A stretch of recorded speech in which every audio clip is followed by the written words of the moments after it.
Hello, welcome to the Mediabox. I'm joined by Vladimir Prebilic, who is the rapporteur on the revised Code of Good Practice for referendums. Vladimir, a first iteration of the Code of Good Practice on referendums was adopted by the Venice Commission in 2007. Why is it important to have this revised Code of Good Practice now?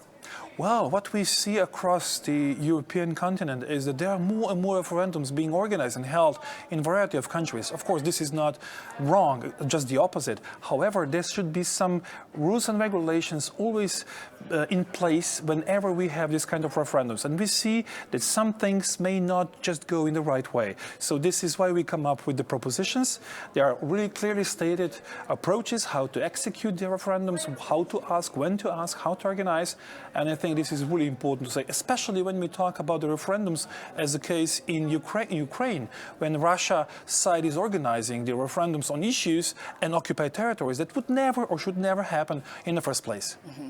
And what is the focus of the Congress's own reports on local referendums, and how does it relate to the revised Code of Good Practice? So what we come across with is to present the guidelines, how things should be organized. I think this is really good, especially because certain questions may not be asked, or referendums could be misused for political purposes of either all political parties within the country or certain political elites within the country. So with these propositions that are clearly stated, we hope that if and when the referendums are going to be organized, people will follow them in case to increase transparency, legality, legitimacy, and of course all over this will be added value for democracy development across the European continent. Thank you so much for joining me today, Vladimir Prebilic. The privilege is entirely mine. Thank you very much.